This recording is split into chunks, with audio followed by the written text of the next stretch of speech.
I'll be here in a month.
Get started.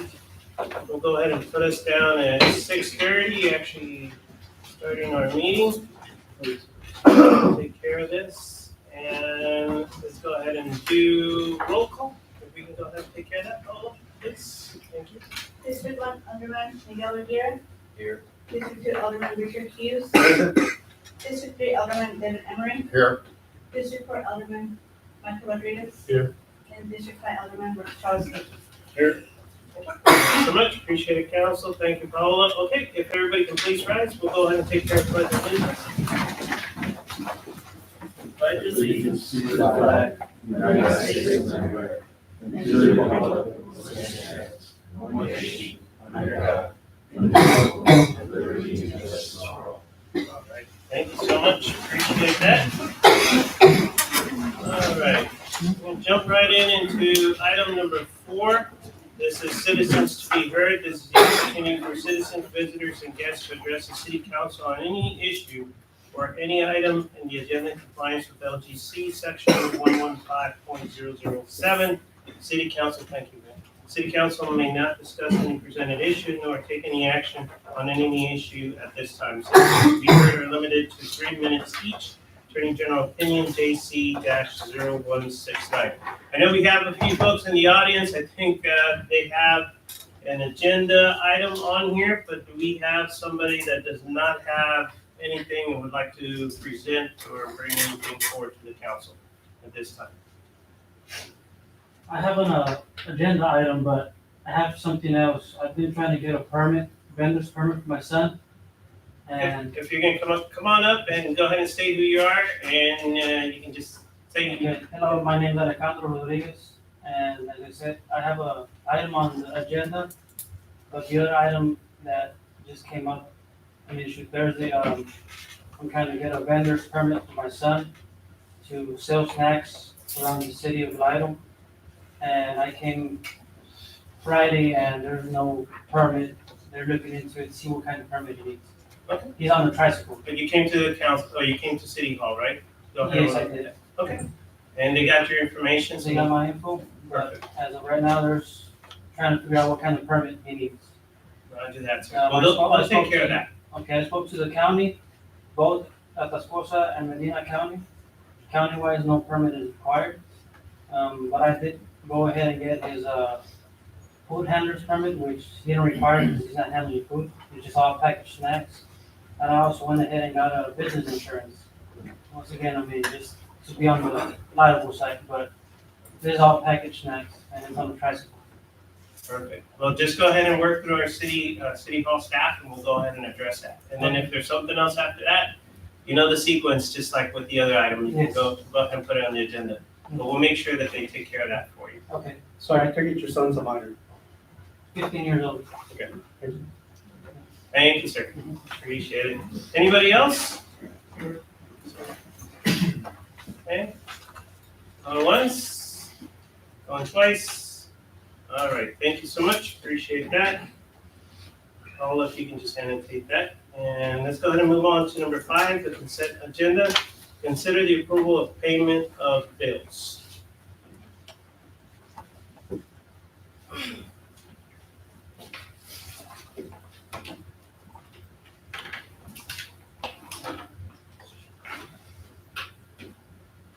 Then on the last page, can you tell me the difference on the attorney fees between the municipal So, court and the line before that? So before, for some reason, their bill did not hit until about 2 weeks ago for July.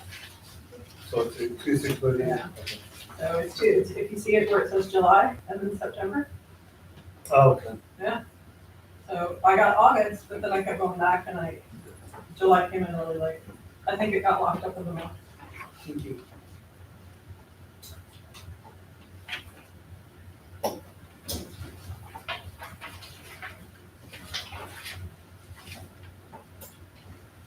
Where are we at with the Lakeshore Estates on the drainage plan?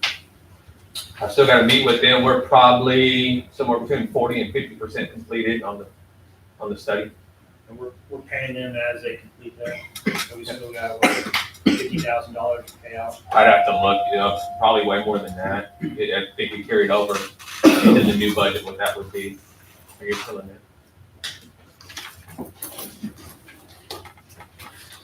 Mayor, I'd like to make a motion to pay the bills as presented.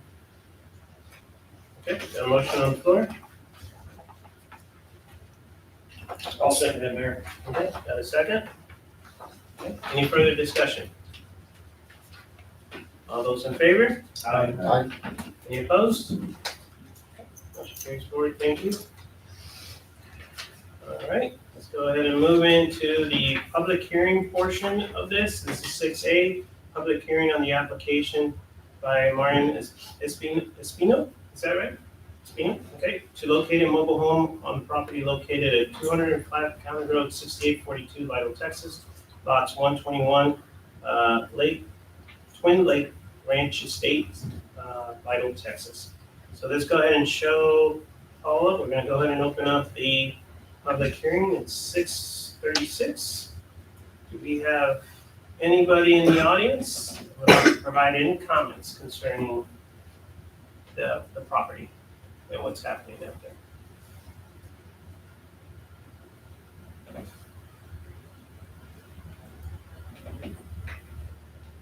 Anybody would like to say anything? I know he's like, no.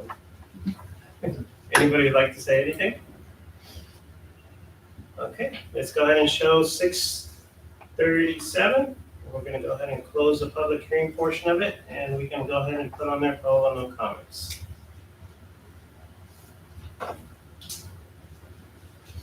All right, let's go ahead and move on to item number 7, the open session. Take action on items discussed. Consider and act upon the application, Martin Espino, to locate his mobile home on property located at 205 County Road 6842, Lytle, Texas, lot 121, Twin Lake Ranch Estates, Lytle, Texas. And I'll turn it over to Matt on that one. I think Paul is gonna Okay, take this. Paula has that one? Okay. We came into a session on the 22nd, which is Friday. He came with everything that he needed to comply.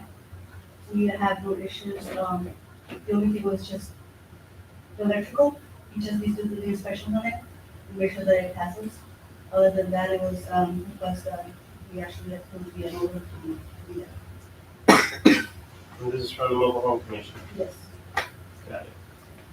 Is there any penalty on that for not getting permits in the time and then? When we caught it, he didn't get a permit for that. He did, gave us everything that we needed when we asked for him.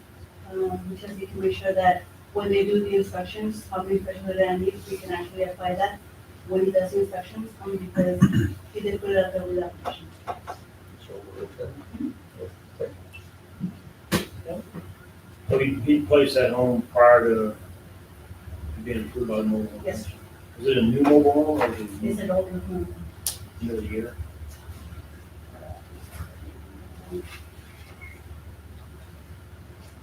You don't have to, but it does pass the, but it should be over. It gives us the year, do you know the year of the?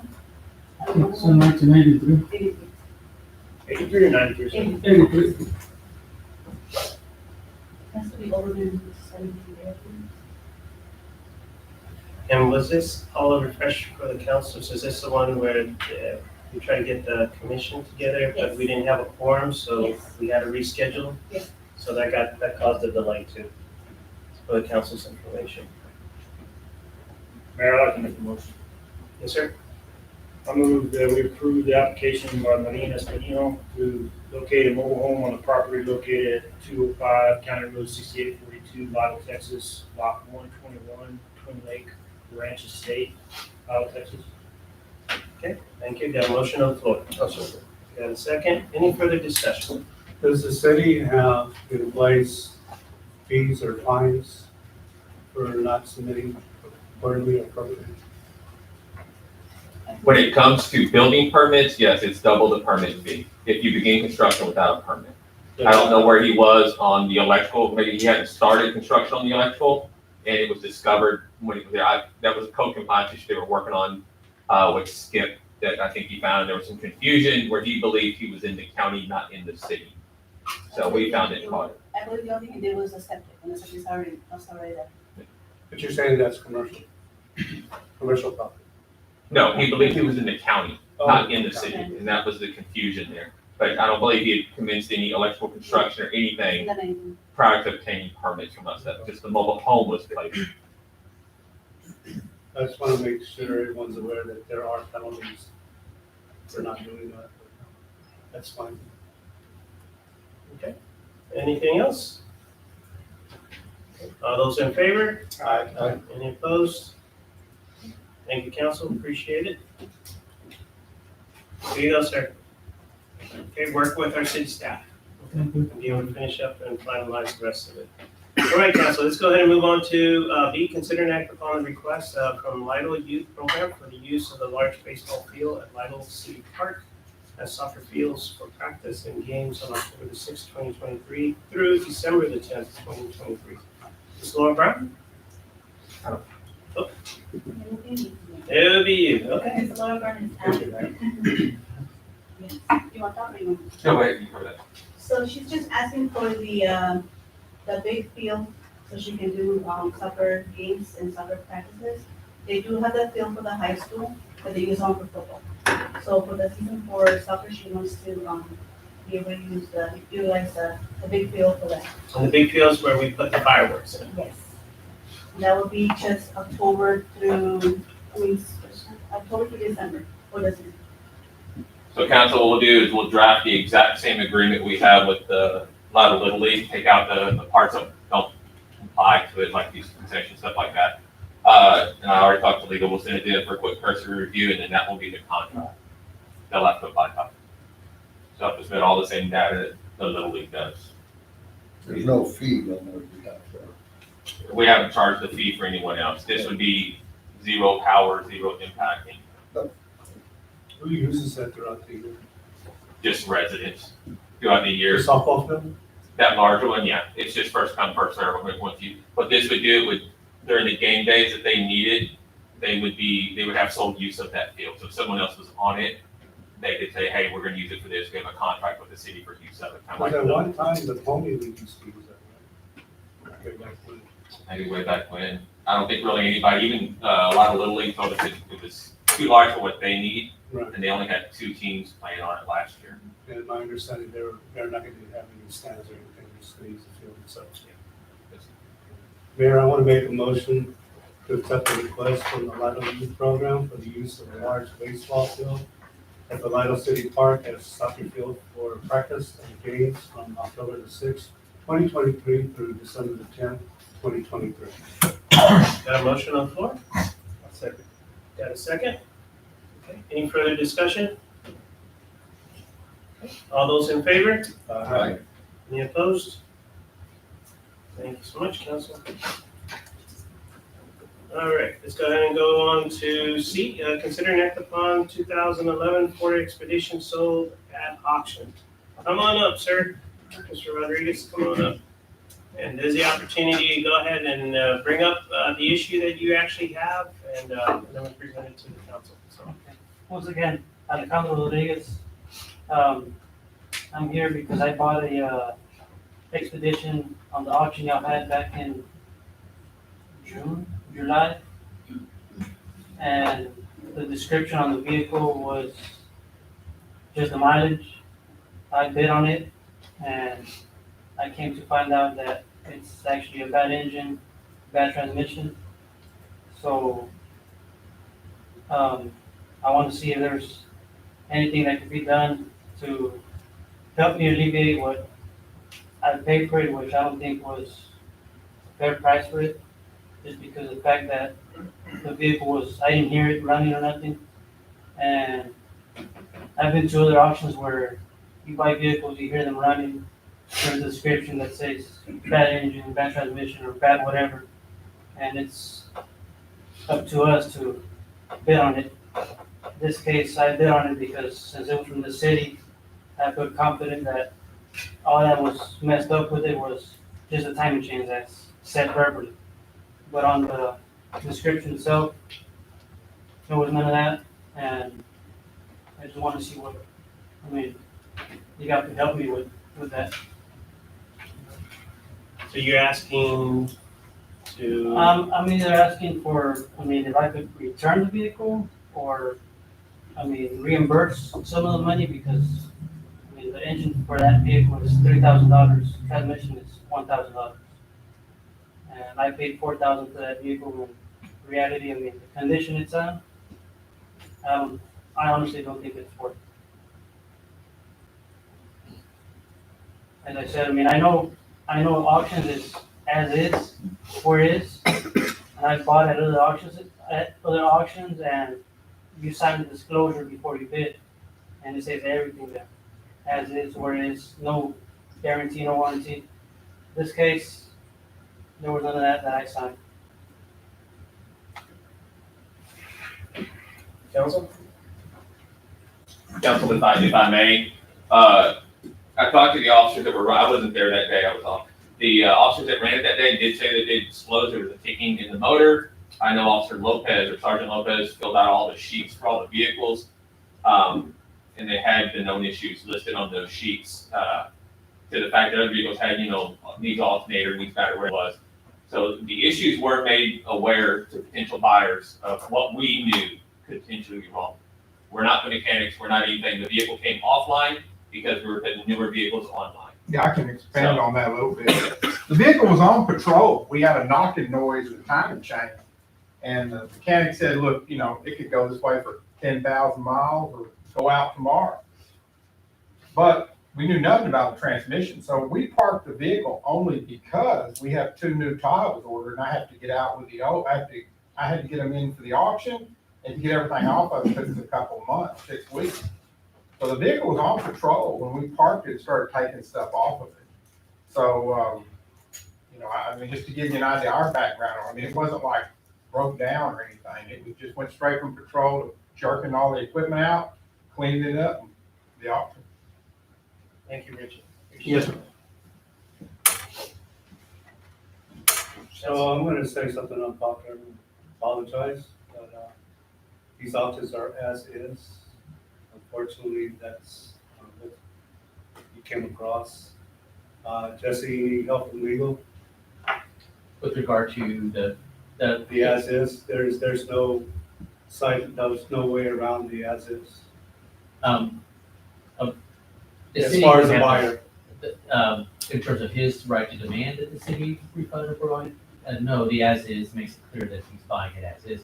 The council, of course, has the discretion to either force the sale as they want to, if they want to refund it and return the vehicle, that's completely within the city's discretion to do so. But you're correct, the vehicles were sold as is, information was disclosed, and so the city regularly sells property under that condition. So I don't wanna set a precedent for future auctions. So, Mayor, I'd like to make a motion to deny the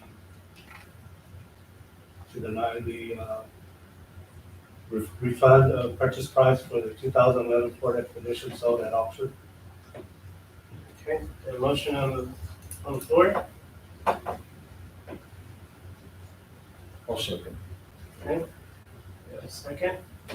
Any further discussion? I'd like to say something. What was the plan, chief, if we did not sell that, or Matt? What were we gonna do with this expedition? If it had not sold If it, it not sold. if it had not sold at auction, what we would have done is probably done a sealed bid. At parked it in front of City Hall and done a sealed bid auction, same thing. Just let people, that's what we've done. When we didn't have auctions, that's the way we got rid of them, And Mr. Rodriguez, you said that there was nothing that you signed. Did we advertise this as is auction? It was just, I know you said that officers looked at it, made that announcement. You said you did not hear that, you did not sign I didn't anything? sign no as is, I mean, this is not my first auction. Yeah. I bought vehicles at other auctions and I know how it is. If, I signed something and read it, it says as is, I wouldn't be here. Did you drive it off? Did I drive it? Off to I drove it off and I heard the information was taking timing chains. It's not the timing chains, it's the crank at the bottom, which is more complicated, more of a major issue. And transmission wise, it was low on fluid. Who knows how long they ran it?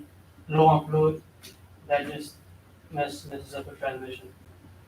So, I understand the as is, but, in my defense, I didn't sign nothing that said as is. It was not advertised as is.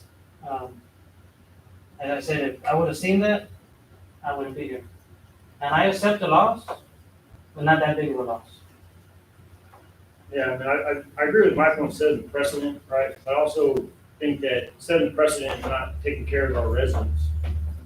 Whenever they come in good faith to buy something from us, I think that's the worst precedent. And that's why I bought with confidence, because it's the city. I'm like, oh, time machine, it's no big deal. I'll get my dad to fix it, why fix it?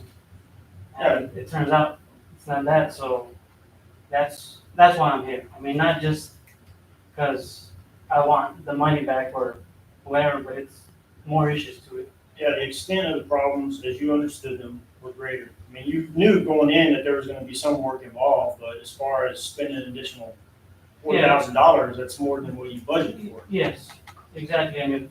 If I would have hurt the vehicle, if bidders would have hurt the vehicles out there, I guarantee that vehicle wouldn't have sold for that much. Let me ask a question, Matt or Chief. Could they have asked to hear the vehicles were I would- drug vehicle? Yeah. I would think so, that's I what we think- normally do. I think his own comment said he started it and drove it off and heard it when he was driving it off, and there was no comments made at that time when he picked the vehicle up, which if I was the one buying it, I would have made a comment right then. But my point is, had he requested, can I start this up and drive around the block? Or you could Well, we start can't it let you up. drive it, but you can start Yeah, it. start it up, okay. I'll believe the keys were in the vehicles. The auction day, Yeah, they were all. Yeah, I wasn't there, my wife just got out of the hospital, and so I wasn't if it there. would have been, I would have turned it on. I didn't see them, nobody turn any vehicles on. They were unlocked. Okay, so any further discussion? We do have a motion, so we're gonna have to take a vote on that, and then based on what the outcome, we'll figure out if there's anything else, but is there any other further discussion on this? All right, so with that in mind, we have a motion for us to go ahead and deny the request that we have, so all those in favor? Can I have that? So, Miguel? Okay, so we got 3. Okay, and all those against? Nay. Richard? No, back. Okay. Mr. Rodriguez, unfortunately, the motion carries forward in the sense for us to go ahead and keep the transaction as is. Okay, try to do that. We can't actually bring the vehicle back to the city or do something. Okay.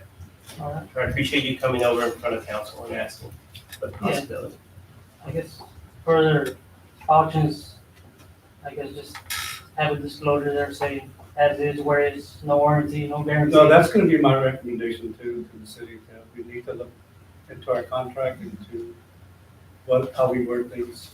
If- Maybe it needs to be stated that if you would like to start it up, but, we need to look into. Yeah, I guarantee nobody in here would have bought that vehicle. So, yeah, we definitely need to do some improvements. Thank you, sir. Appreciate that. All right, council, let's go ahead and move on to D, consider and act upon consulting agreement with EM Strategy Group LLC agreement for grant and fund development for monthly fee of $5,550. So council, before you should have an agreement, I think legal has a couple extra comments they want to make on the agreement last minute they saw. But this is EMC Strategy, they're here tonight if there's any questions. This is a retainer fee for us to bring them on to assist the city in grant and fund development, governmental relations, and external affairs. So this is one of the higher priorities council has looked at for us. They've told us we are interested in grants. You do not have a grant writer on staff. We are not trained grant writers, nor do we have the time to spend wholeheartedly researching and finding grants for you. So we did the next best thing that we were directed to do and found you an organization who can assist with that. There is a fee if a grant is received of 5%, and that is for them to then, I would say manage the grant, but it is to administer the grant. I'm sorry, administer the grant. So what they would do is every time a report is due, money has to be tracked. They would work with staff to ensure we have dotted all the I's and crossed all the T's. That is a common practice with most grants that you get. Currently, the CDBG grant that we applied for, we hope to get, has that same exact retainer fee written into it as well. So that's what you have before you tonight. I believe Justin has a couple of comments on the agreement, correct? On the term. Yes, I have 2 comments. One was that the term of the agreement be limited in some way. Right now, there's not a specific term for the agreement, it just goes on for some indefinite amount of time. So I would suggest that the council consider limiting it, for example, for 1 year plus 1 year renewal, and then we can revisit the issue and extend it anywhere at that time if you want to. And the second comment would be that both parties have currently the right to terminate the agreement with written notice, but it's specifically conditioned upon the providing certain services. I would suggest again limiting it, allowing either party to terminate without cause with 120 days written notice. There's typically not anything going on that require either party to unwind something necessarily. So that for that reason, 120 days is more than enough time to go ahead and wind down whatever might be going on at that time. But that would give both the consultant and the city the flexibility if something came up. If they were unable to provide the service, they could go ahead and withdraw, even if they could continue to provide the service or not, they could just go ahead and send it and do something else. Or if the city wanted to take a different direction on this particular type of work, they could also, go ahead and exercise the right to terminate. But the way it's written right now, it would be because they have failed to provide or they can't provide the service, which is a specific requirement. So for just a little more latitude, but those are discretionary items for the council to decide. Jesse, you mentioned that there's no term on this. Item B, sub-item 5, and number 5 says, It's a 1 year, but then agreement starts in October 2023 and runs till October 2026, September 2026. and then continues on. That's a new Yeah, it's renewable after that. one. We have to They right negotiated. So is that like a 3-year contract? Is that what we're saying? Yeah. So that is a term, right? Right, but I think, the way I read it is it could be interpreted to mean that it automatically renews. It goes into a renewal term. At that point, it's It supposed says to- it will renew. Okay. and then we'll renew thereafter. So, So it's just a matter of semantics on the word. correct, it's just clearing it up that it ends at a certain time. Okay. And of course, both sides can. Mr. Gonzalez, are you intending a 3-year contract with us? Right, and only 3 years. I believe the contract says that prior to the expiration, it will present another Right, contract. we negotiate terms at that point, right? So these terms are stated for this 3-year period, is that my understanding? Okay, your patience? Oh, yes, Thank you. just wanted to clarify that point. No, that's good. It's semantics on the word. So item III-A shows deliverables. Is there any other metrics we use for ROI? So that was added to it, at the discretion of legal. He said, hey, we need to have something, if we're paying a retainer fee, what are we getting monthly in return? So they added that in there, and they sent me a copy of what they use for the city of Pleasanton. And it just basically spelled out everything they've done for the month. They would work closely with the city administrator, and that's who would give direction to EMC strategies. And we want you to go look at this. So if there was a project out there or anything, that would all come through the city administrator and then route over to EMC if you wanted to specifically go do something. And that's what that would be. It's monthly report that would get incorporated into the city administrator's report to show you what they've done for the month, if that's what you're asking. And then That's it what would we be do. up to the city to evaluate their effectiveness. Ultimately, yes. But the contract would be for 3 years with the option to terminate. That's what you're wanting to add, right? Correct. It has the right for the city to terminate if the consultant is unable to provide the services. Right. My suggestion would just go ahead and give the city the right to terminate without cause. And they would similarly be able to terminate the agreement without cause.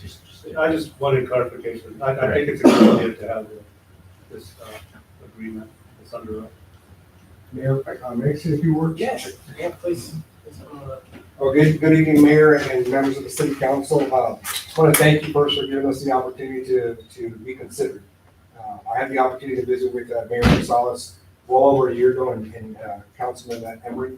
I believe that we were recommended by one of our other clients, the City of Pleasanton, a council member, the mayor, city manager there. So we brought our full team today so that you could see the folks that we work with as a firm. It's a family business, and full disclosure.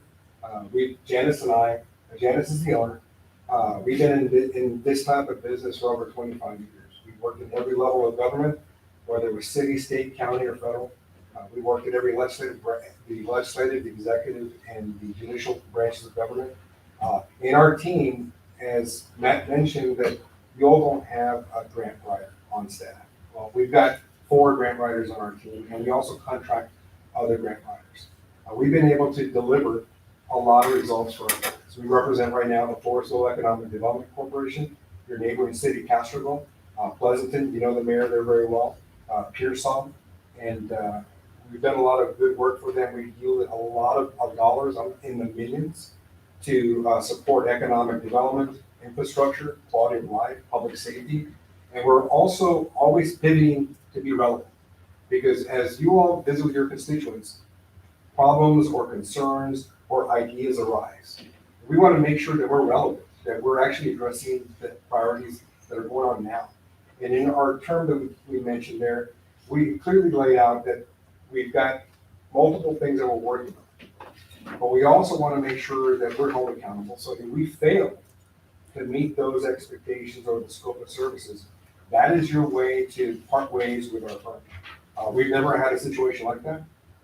And we've always made back the money that we get. We always give it back multiple fold. And I'll give you a recent example. The city of Pearsall contracted us in January, and we just got them a $200,000 grant. And the mayor of Pearsall made an announcement last week when we were presenting the check. He said, there was concerns because we didn't know what the return on the investment was. Well, here's the return on the investment, just one grant that they got. And we've got several in the pipeline. One of our grant writers here, Mitchell, he this last summer interned with Congressman Henry Coyote in Washington, D.C. He's written about 12 grants. He's got a 100% batting average. I'm really pleased about that. And he's never lost a grant. And he's a good writer, does research, and he works with staff. He works with the city attorney. He works with the city secretary, the city finance director, and the city administrators to gather information so that we can put together a quality, grant. Just this year, he's gotten back well over $200,000 in public safety grants. And I know that your police chief here could certainly use some public safety grants for either new officers, equipment, vehicles. And so that's what we do. We try to bring the resources to address the local needs of the community. And we thank you for your consideration. I did want to introduce our team. Janice Gonzalez is the owner and founder of DMC Strategy Group, former U.S. Senate staffer. Ernie Fabio Gonzalez is our Director of Communications and Marketing. Mitchell Gonzalez is our Director of Grants. And now he's been assigned specifically to certain cities. So we do have a good team. We work hard. And so whenever you get a contract with us, you get a team. So to support you and become an extension of the mayor's office, city council, and the city staff. Thank you so much for your consideration. I have some questions, Mr. Gonzalez. You talk about grant writing, y'all are all grant writers. What professional grant writing accreditations do you have? We have all grant writing certifications through Grant Writing USA. In a previous job that I had, when I worked on the Hill, my title was Special Projects and Grants Director. So I got training through the U.S. Congress, specifically the Congressional Research Service. In a previous career, I also was the Development Director for the Boy Scouts of America, and I was a trained grant writer that I received through its nonprofit organization.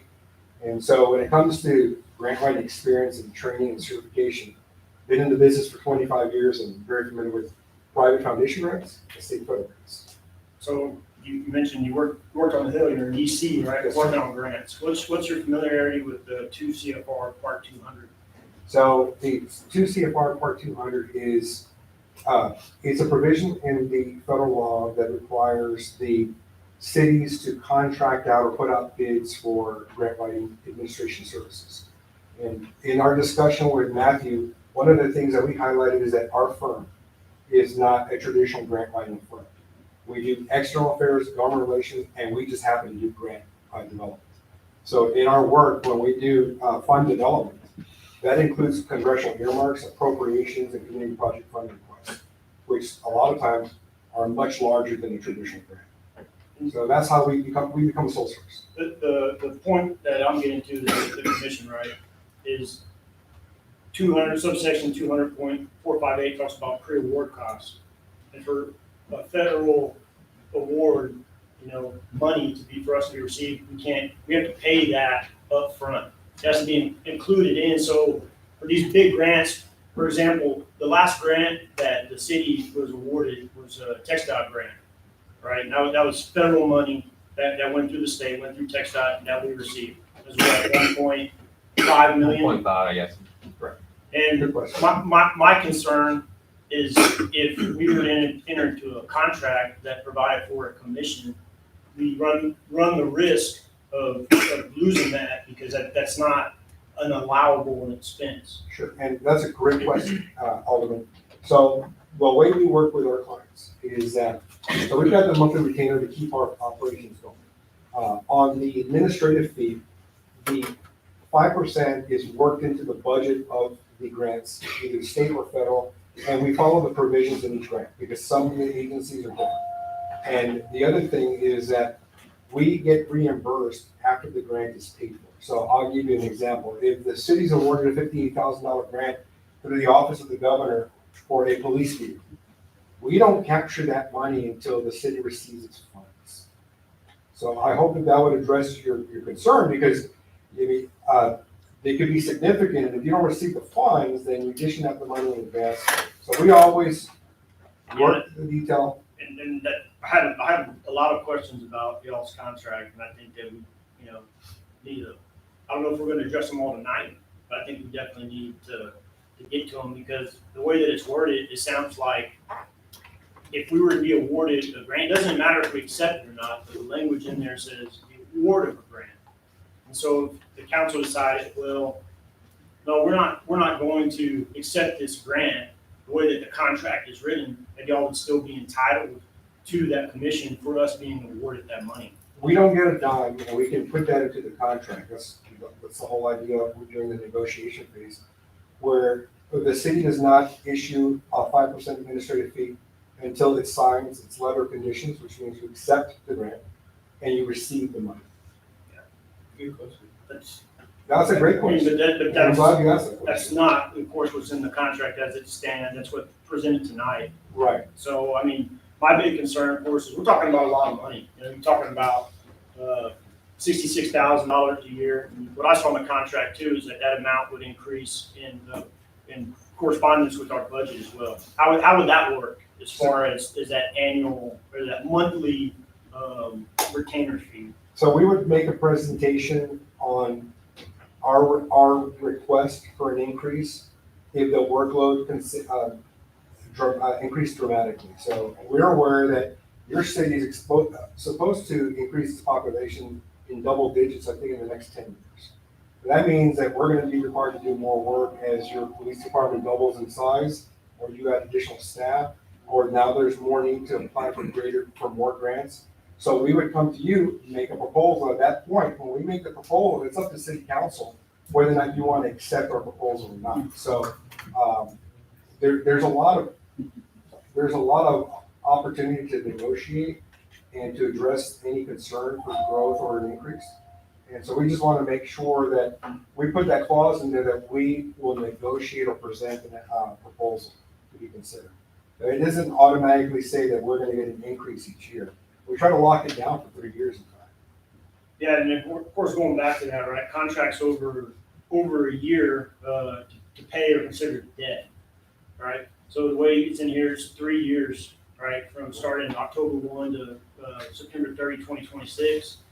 And, you know, they have to have a clause included that's going to allow us to get out. And I think that's what Jesse was bringing up. And if that clause is not included, then we have to budget for all 3 years. And there's somewhat of a clause in there that could be tweaked, but there is a section there that says that both parties can agree with written notice to end the contract if we fail to do what we said we're gonna do, the scope of services.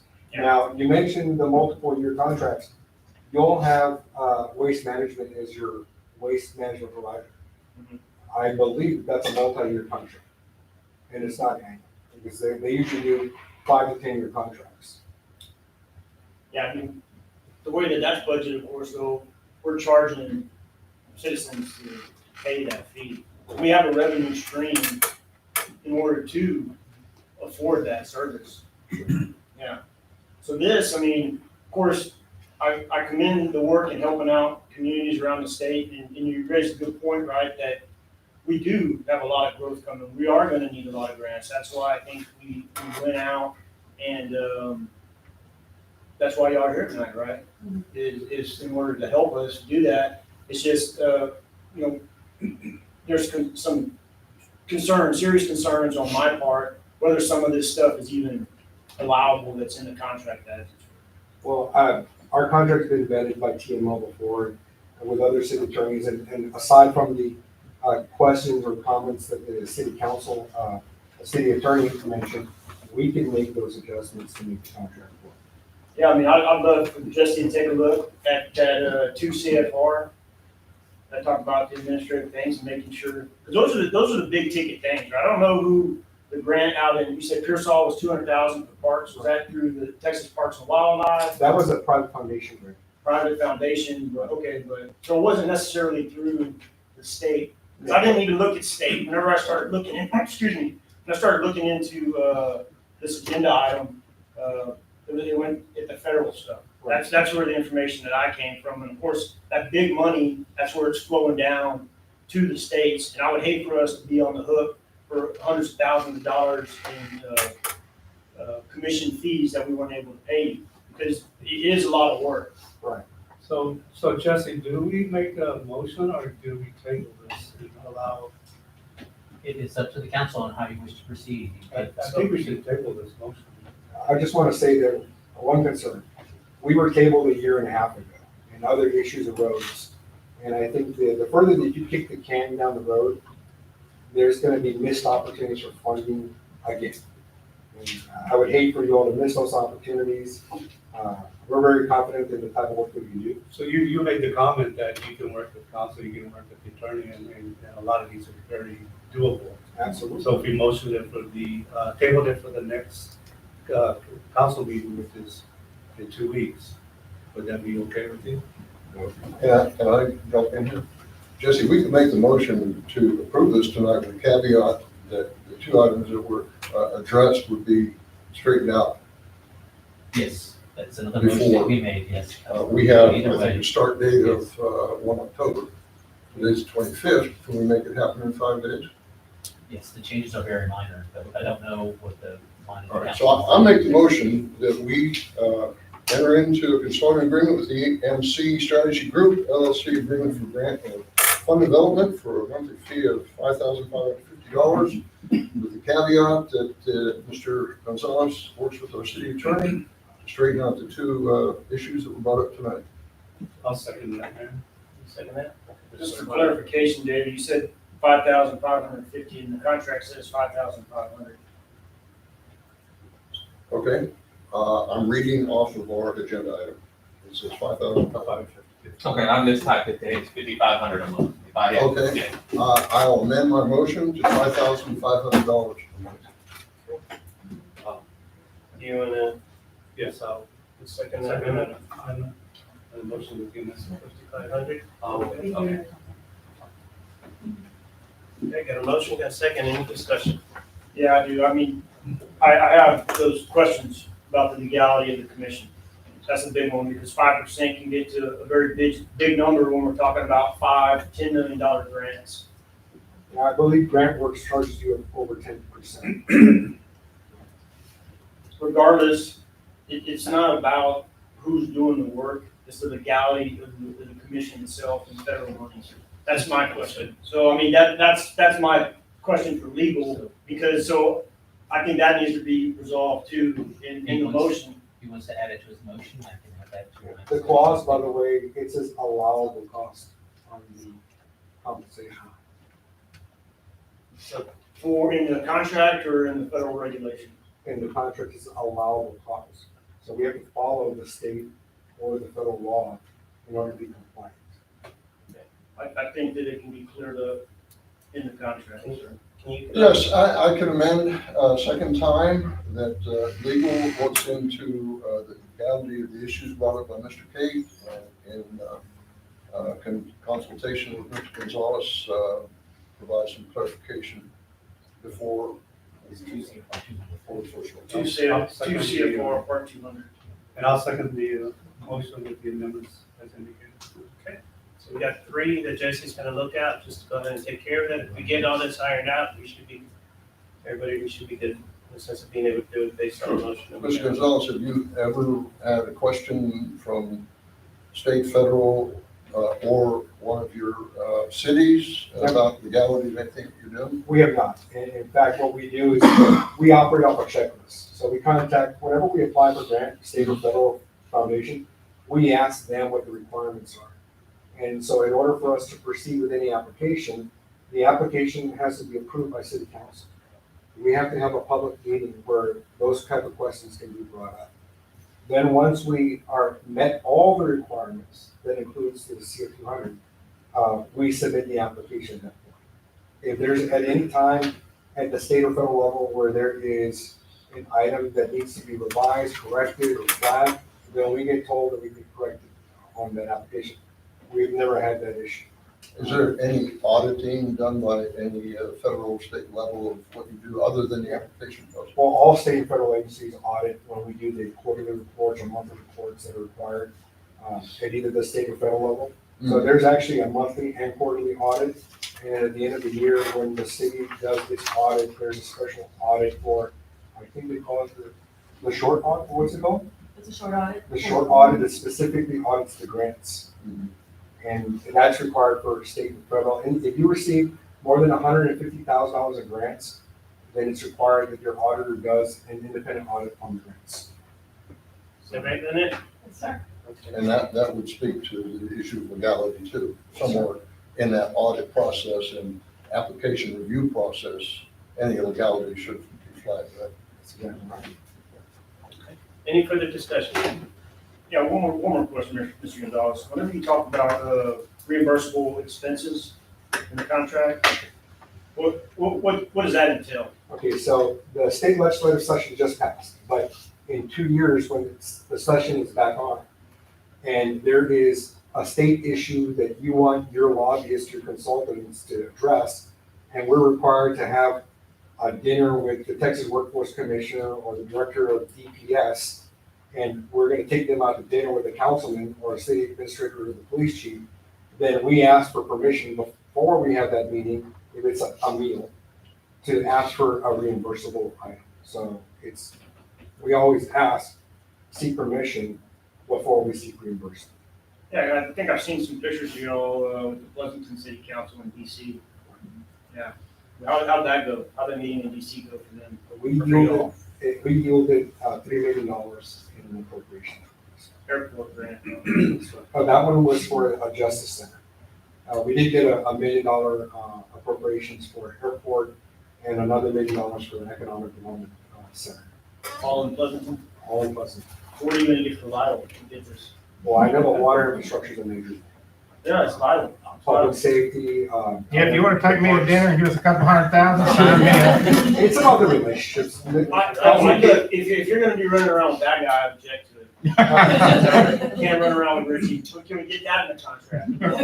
Here's another thing that I did not mention, that each of you have a specific interest, whether you're passionate about it or through your own professional experience. And a lot of times Janice and I will tie your interest towards a project. So if your passion is veterans, then we're gonna work on a veterans issue. If your passion is economic development, then we're gonna bring you along so that you become the champion for the city on that specific issue. And so I think that when we do that, we build rapport, we build relationship with community, we make our application more attractive to the agency that's reviewing it. So this is a team effort. Our success has never been about EMC, it's been about working with city council and city staff. Any other further Just discussion? one quick thing, you brought up economic development, I know that's part of what you do, but not the primary focus. I just want to say, I'm aware that the entire city council of Pleasanton is on the Economic Development Board or Commission, whatever they call it. And that one of the council members there is the chairman of that committee and works hand in hand with you. And the feedback I've gotten from that is, wow. So, thank you, suck me up. Okay, any other further discussions? All right, all those in favor? Aye. All those against? Nay. Thank you all very much. Okay, thank you so much. Thank you for coming out. Thank you all very much. Have a good night. Thank you. Be safe. Thank you. Thank you. Thank y'all. All right, council, let's go ahead and keep going. Take care of a few more things. E, let's go ahead and look at considering act upon entering into a depository contract with Vital State Bank for fiscal year 2023-2024. Matt?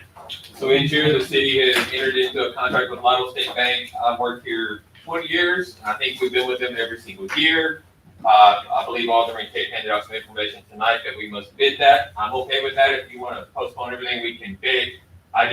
I don't ever remember us bidding this in the past, but that may be the legal requirement we have to do. But however council wants to move forward. Jesse, do we have any, I mean, if that's our bank, can we go ahead and continue tonight by approving them? My impression when I saw the contract is that you had already bid it out, because typically the cities are required to do it periodically, per the local government code to bid out local, their depository contracts.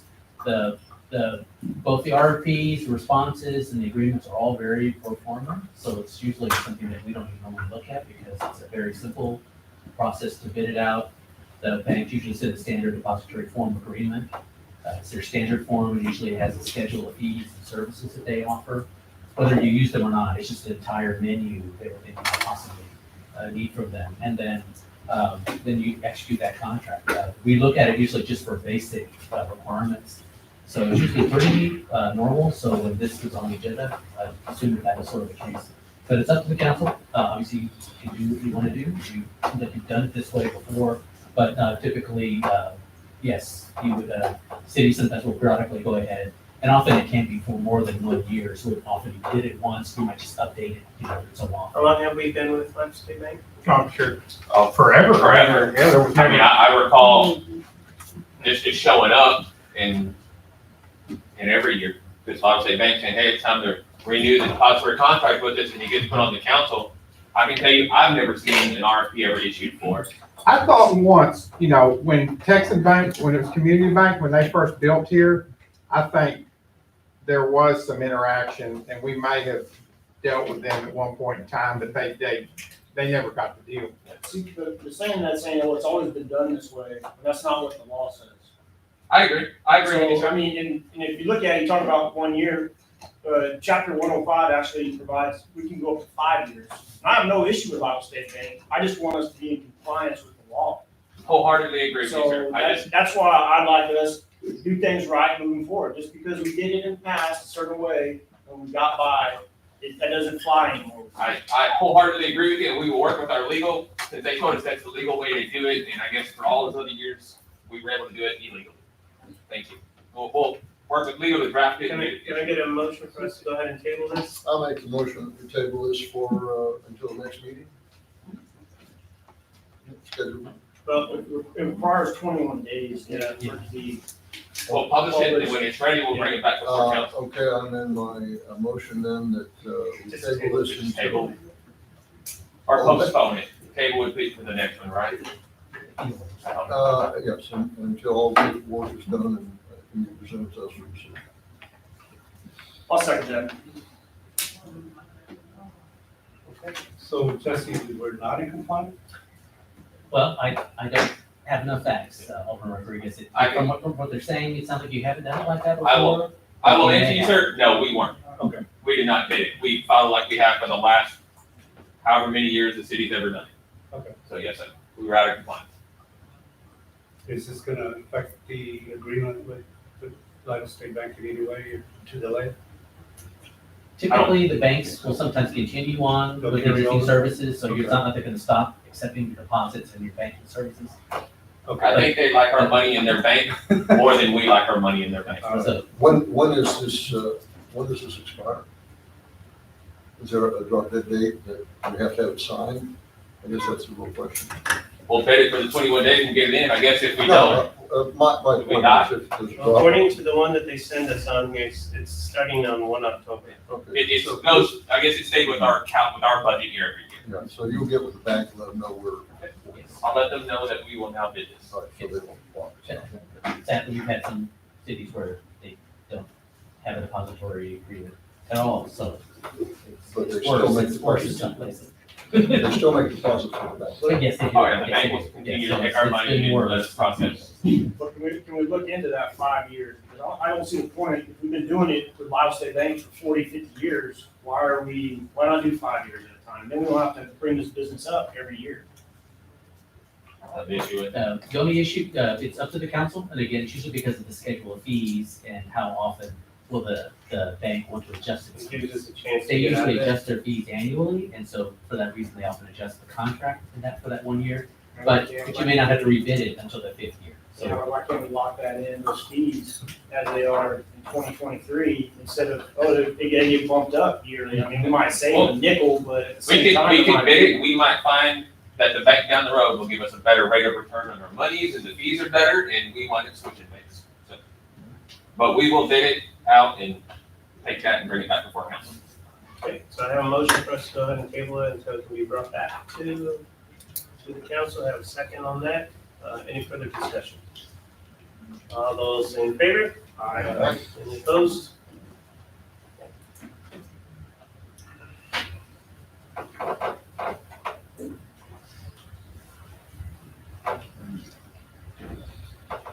All right, thank you so much, council. We'll go ahead and press on that one. That was interesting. I appreciate the background on it. Yes, sir. Just because of the way it's been happening. And, It was our mistake, and we'll correct it for ours. well, there's other interested parties too that were part of this. So, but we'll have that discussion at a different time. F, consider and act upon setting a hearing date on the application by San Antonio LD LLC for voluntary annexation of Saddle Ridge subdivision phases 3 and 4 for October the 10th, 2023. So council, it's not a full annexation of 3 and 4. The majority of theirs of that, those two phases are in the city, but there's a back portion of it. I thought it had already been annexed in, but I think potentially it didn't happen. So there's about 4 acres at the back end of their subdivision that they need to get annexed into the city. Therefore, the entire subdivision falls within the city limits. That's what they're petitioning for now. I think all of this for it. Yes, it's part of the master development home. It consists of, I think there's about 60 homes it would affect. So to stay compliant and to keep everything hunky-dory in there, it needs to come into the city, and that's what their intention has been the whole time. It just, for whatever reason, didn't happen. Now they're asking for it. It's a little donut hole in the middle of the subdivision. It's not annexed into the city. Yeah, it's the very back. It's the back half of houses and half of the other houses that sit across the street that run along our fence line with the sewer plant. So something just fell through the cracks. It didn't happen, sir. That's all I can tell you, and now we're fixing it. All right, well, I make a motion that we set a hearing date, for the application of San Antonio LD LLC for voluntary annexation salvage subdivision phases 3 and 4 for October 10th, 2023, here in chambers at 6:30. Got a motion on the floor? Second that. Got a second? Okay. Any further discussion on that? All those in favor? Aye. All right. Any opposed? Thank you. All right. G, update and discuss notice violation from Texas Commission on Environmental Quality regarding the municipal collection system and sanitary sewer overflows. Here you go, man. So council, I don't know how much of this you want me to read for you, but as our public works director informed us, TCEQ did come out and do an investigate, or did a inspection of our sewer plant, and there were some findings of things that we could correct prior to this report coming out, and they could be cleaned off. I guess they weren't ever corrected completely. Investigation date was 7/18. There's actually only 2 violations and then several recommendations. For the first violation is operational requirements, that the permittee shall at all times ensure that the facility and all of its systems of collection, treatment, and disposal are properly operated and maintained. And then there's a talk that says failure to provide the required alarm system, specifically the audiovisual alarm at the lift station, could not be tested during the investigation. I can tell you from what I gather, it wasn't know how to make it go off. But our foreman went out there later and explained how it works and got it to go off. But TCQ already left this in the video of that, I believe, to the inspector. But the second part of it that we didn't do is ensure that it's working back through the auto dialer and notifying somebody. And I think that's why that didn't get checked off, because we only did about 50% of what was required. So we're working on that. We believe all that works and go from there. The second violation is monitoring and reporting requirements under 2A. Unless otherwise specified in this permit, test procedures for the analysis of pollutants shall comply with procedures specified in that section. And it's saying there that failure to properly analyze effluent samples, specifically manganese oxide corrections, were not being conducted each time the total chlorine residual was analyzed. I was informed by our public works director that he talked to our engineer, Craig Bell, about that wasn't a requirement in there. So I reached out to Craig today, and he said he's not sure if that's a requirement, that they noted it, so we need to check with the people on why it is. So we'll figure out what's going on with that. And then on the second page, there's several things there that they touch on that aren't violations yet, but basically they're saying, hey, fix these things. The first is the collection system includes 1 lift station. Clarifier number 2 has been out of service since May of 23. The gearbox for that unit has been replaced, and it's still missing a replacement blade. The unit we put back into service after the parts were received. The aeration basin also repaired. The contractor completed most of the work, but missed some things. The aerator wheel is back in service on that one, but that second clarifier is not in service and still hasn't been for some time. We have a game plan. I met with our foreman out there, and we have a game plan moving forward on that. We just gotta have time in there to take some parts out, get it to the people that we need for the parts. Sludge levels at the clarifiers could not be sampled because the sludge measuring device had recently been broken. The city of Lidle must repair the measuring device and replace it. the new devices have been purchased, but I don't believe they've been installed yet. Coordination system is currently set up as a fixed flow with the amount being adjusted manually. The system is scheduled to be evaluated in September of 23, and auto coordinator system is to be installed. City of Lotto must install the auto coordination system to ensure that the wastewater is properly being disinfected. We're currently working on purchasing a new system to put in there. So, the emergency holding pond has excess vegetation, which may compromise the integrity of the contaminant. The City of Lotto must maintain vegetation growth as it is to preserve the liner. When we're fixing some of these other issues, we're gonna buy a machine we can get in there and clean all that overgrown vegetation out. I think we sprayed weed killer on it a day or two before the inspection. The City of Lotto's well permit will expire on July 30th of 25. A TCLP test should be conducted during the term of that. We're still within that, so we can still make that. That's not a violation, but we're still doing that. We've already done it. We still have to do it one more time for this one. So moving forward, we're gonna rent, it's called, official term, but it's a long arm excavator. We're gonna use that to clean out that aeration pond because we gotta get down there to scrape it up. And then after that, we're gonna be able to use that machine to clean out the sludge to put our system back 100% online once we finish ordering the pieces of rubber mat, for lack of a better term, that we need to bolt in place in the clarifier. But we've got a lot of sludge in that second clarifier that's been down for some time now, and the front two holding basins, whatever they are, and they're pretty thick. I shoved the shovel in one and got down about 2 feet and thought, this isn't in bad, and then I get solid. I don't really know, but we're gonna take our time out there. I will specifically work with Public Works on those days, and it may be some trench work down in the nastiness of Atlantic. But we will get that sewer plant back up and operational 100% for the city as it needs to be. But I have to ask an obvious question here.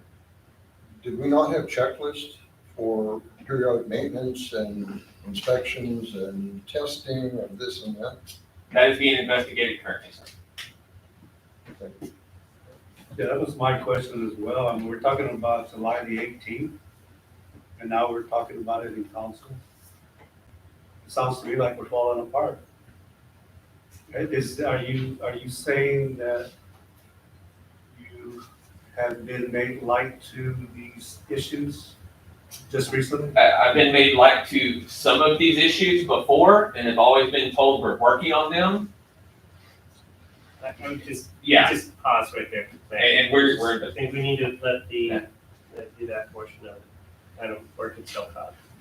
Okay? The main thing with this is, one of the things that I had is when I walked into this position, I realized that a lot of council was not aware whenever we've had violations. So as a council, we made promises to each other that we would put anything and everything that came in. And from that point on, anytime we receive some sort of violation, we're gonna go ahead and report it to the council. And that's what we're doing. So we want you to be informed, want you to understand what Matt and Public Works is doing to go ahead and clarify so we can get ourselves, in a sense of taking care of the requirements. And this is giving us a chance to go ahead and do that. It is operational right now, and it's doing what it's supposed to be doing. But there's things that needed to be fixed, and that's what we're gonna be able to tackle now. so we can ease the workload on other parts. We can No, spread that I workload. agree with all that, and it's just the fact that this was back in July, that this letter was submitted. The letter is dated August 30th. Yeah, the letter just got to us in July. They did the No, yes, inspection. but the inspection was done in July. And we were told by the inspector, if you can fix these and send me documentation, they won't appear on the letter. So one of the things I've been pushing is the open items list, which each department is gonna let us know as the council, items that are open, that are considered things that need to be looked at, need to be addressed. The other item was the maintenance schedule. And I think we need to move forward on that, so council, look in the future, I'm gonna submit something for that. I will update it in my next. So I just want to remind council members, please do not use your cell phones. That's one of our things that we're supposed to be monitoring. Let's keep our focus on the topic on hand. So, Mayor, I'm reading the TCQ letter here. This is what I'm looking at on my phone. That's what you're talking about. I'm looking at on my phone. we need to make sure that we stay on focus on here. And my question, based off this letter, says a compliance due date of October the 9th. That's 2 weeks from today. Is that gonna happen? These things that you said have not been accomplished, are we gonna be able to get those done in a 2-week time? We're gonna have to work really hard at it. That's all I can tell you, sir. We gotta rent some machinery and then stop other work so we can get out there and work on this. Yes. When we're talking about priorities, right? Triage as far as like Yes, what needs to get taken care of. The people who need the sewer system to pump out waste from their homes depend on that. So I think that other little, I don't know, other projects that might not be as high prioritized they can wait. So let me explain. The sewer plant is doing its job. There's nobody catching any ill effect of the way the sewer plant ran. It's been running like that for some time. So we are prioritizing. We have had a lot of main breaks in this city and we're in stage 4 water restrictions. I prioritized and told them, go fix the main breaks. This is my next priority. But at night, the guys are out fixing the main break. We're in a dry season. A lot of our water lines set on rocks and they are breaking left and right on us. So, Well, that's what happens when the water system's 60 years old. yes, sir. Well, honestly, Charles, just so you know, it's not about the age, it's more of how it was installed. A lot of our stuff was installed inappropriately and was not inspected, and the city is getting the short end of the stick. But I will work on it, trying to fix these as fast as we possibly can. But it's gonna require some more routine machinery. So I want to commend you on staying up with this, and I'm not pointing fingers at you. It's a city administrator. No, I understand, but ultimately it is my job to ensure. Yes, and I Everybody gets appreciate you something. bringing it to the council and making us aware about this. So council, just want to make you informed on this. Let's go ahead and move on to H. Let's keep going. Consider and act upon the amendments to the city budget for fiscal year 2022, 2023. Annette? Yes, sir. So I provided everybody with the budget amendments.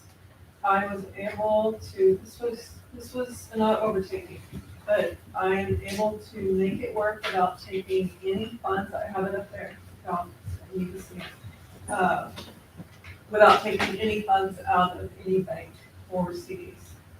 So, it was kind of, borrow from Peter to pay Paul, but, I'm very confident in the numbers for it I came across.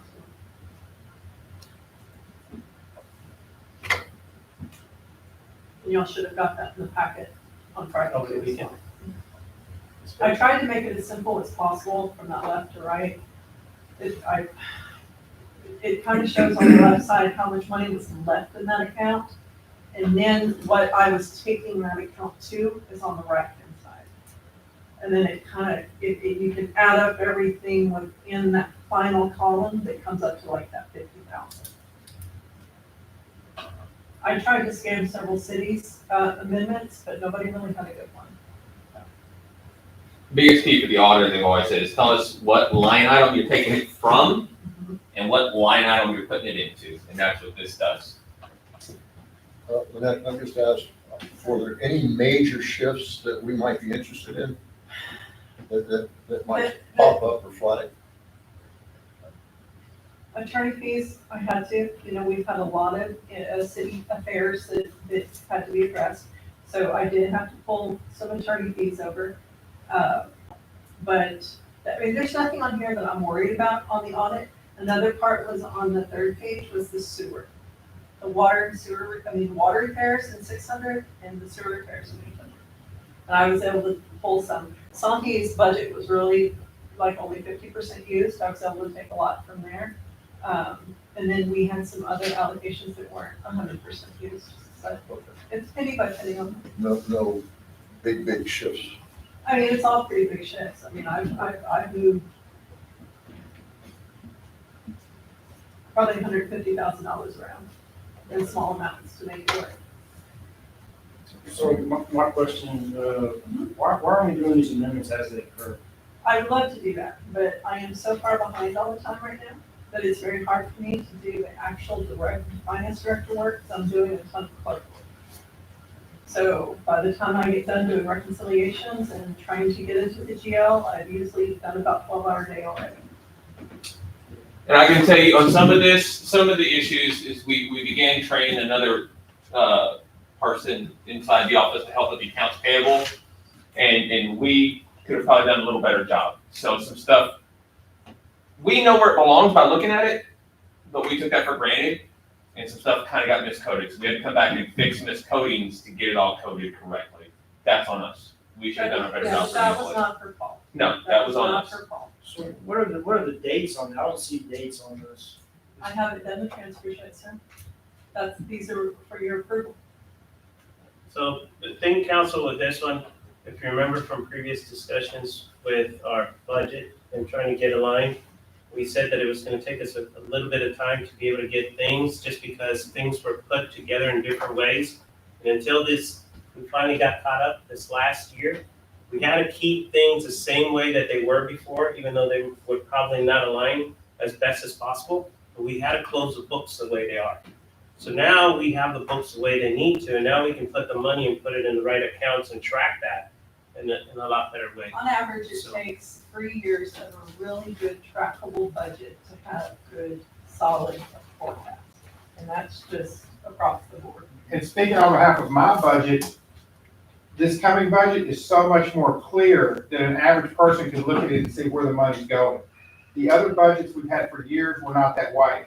There's no way a person can figure out how this goes here and this goes there. And we've corrected, or Lynette and Matt have corrected that. So we've gone through that phase of actually just getting things lined up. I foresee us being able to get this a lot better. We don't have to. We're always gonna have some adjustments. We're always gonna have a well or something happen. We're always, it's never not gonna be. But there shouldn't be any reason for the coming year that we would be able to come forward to the council, maybe on a quarterly basis, for any kind of amendments. I am hoping so, yes, sir. Yeah, that's the normal thing. So after this year, we should have things lined up, and it'll make it a lot easier for us to be able to do In that. a perfect world, I'd like to come to y'all at the end of every month after I do and give you a financial statement and tell you what I need to adjust. But right now, I'm trying to figure out how to make that work in a, an 80-hour week. I mean, we know what we're budgeting for the coming fiscal year. Yes, sir. And my request is a very simple one, is to have amendments done as they happen, rather than, here we are, 25th of September, amending a budget for stuff that it was an expense occurred last October or November. I don't know when it was occurred, because the amendments are being presented right now. So this is a collaborative for the end of the year, so that it's a where it ended on 9/30. So, or where it will end on 9/30. When we started this budget year, we had a budget where we had line items and we had the totals of each department. Why is it we do not get an updated copy of that, where we currently stand and what we're gonna be agreeing on? We truncated the review, and It's not possible to do line I item can though? do whatever you want. I can give you a line item. I don't think it has to be done for this budget, Mayor, but it would be beneficial to be able to see, because when we get the initial budget that we're working on, it is line item and it is by department. It would be nice to see, once we get everything balanced out, everything transferred, to see that same line item again. We could produce that, and we could also do that monthly, a budget overview, where it tells you this line item is budgeted 50,000, so far for the year, we've spent $100, and that's what you have left. We can do that. If that's possible, yes. No, We can print that every month. I did. I guess it was never requested before, and we can start doing that for you now. Thank you. Yes, sir.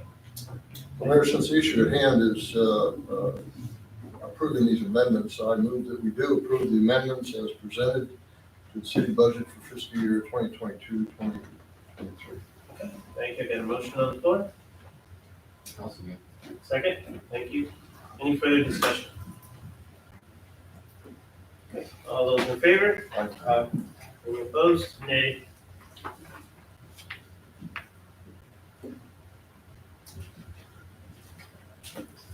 All right, thank you, council, appreciate that. Let's go ahead and continue on. I consider and act upon ordinance number 23-08, adopting the city budget for fiscal year 2023-2024. So council, before you is the ordinance, and then all the budget that goes along with it. If you have any questions, I'll refer those to Lynette, but I'm gonna cover a couple of things. Included in that, as part of this, is also adopting the city holiday schedule, which is provided there for you. and the days we plan to observe it is towards the end of the budget. I'm sorry, I'm jumping past the actual physical numbers into that. You also have your schedule of fees. The first few pages are going with the new code inspector, and it's what they're charging us, plus a 10% administrative fee for us to cover our costs. And then the only other page on that, and working with animal control, is their fees that they would like to adopt moving forward and adjust.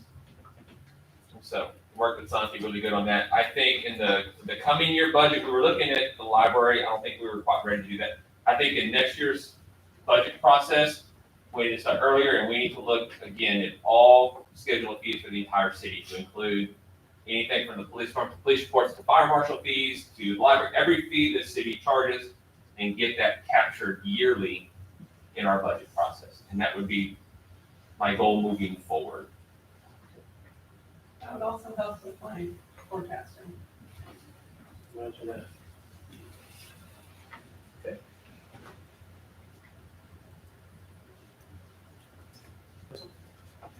Explain this administrative fee, 10%.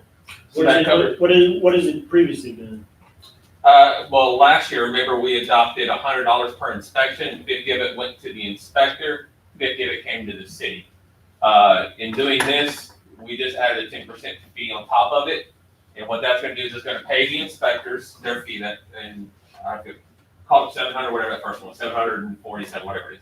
And then the 10% assists, and it covers our cost for the employee. That it doesn't really cover 100% of our costs, covers some of it. The employee working on it for the time they have to work in that portal and work on that, but also the yearly maintenance schedule or fees for the software for the inspection services and the cost of just running that. And again, we're not recouping 100% of that cost. If so, we'd have to go up probably more than the 10%.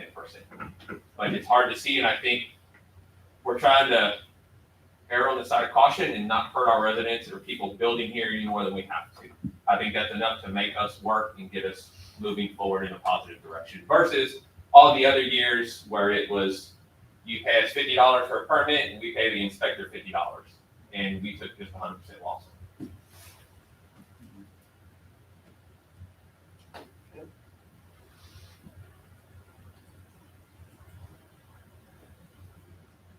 Any other comments? So where was this pulled from in these fees?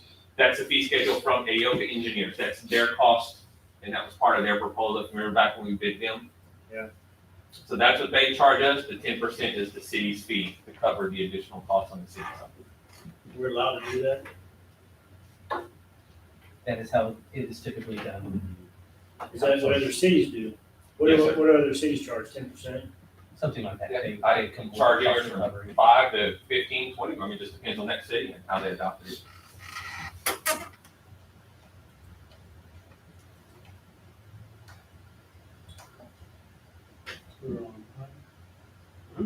Mayor, I want to make a motion to accept ordinance number 2308, adopting the city budget for fiscal year 2023 to 2024. Got a motion on the floor? Second. A second? Okay. Any further discussion? All those in favor? Aye. Any opposed? Nay.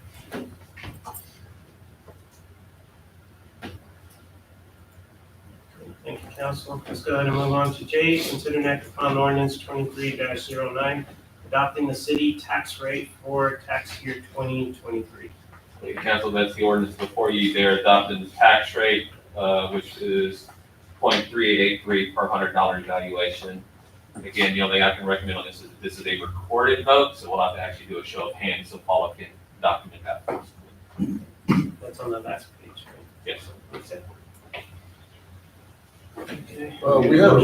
We had a workshop on this, and so I would move that the property tax rate be increased by the adoption of the tax rate of 0.3883 per $100 valuation, which is effectively a 1.315825% increase in the tax rate.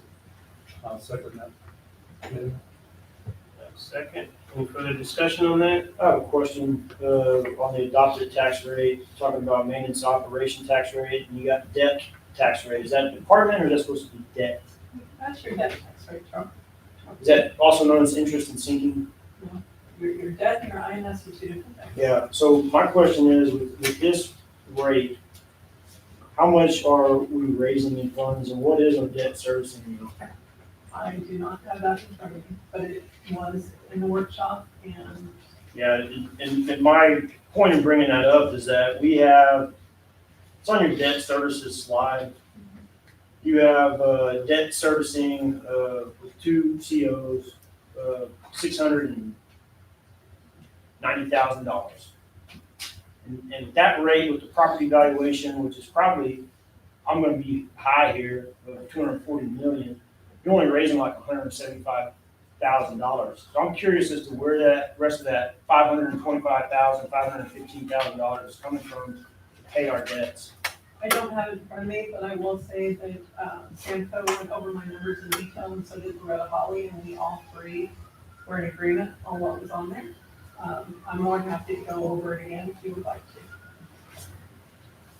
Well, I mean, I think they've already made up their mind, but that's my question. That you got $515,000 in debt obligations that we don't know where it's coming from.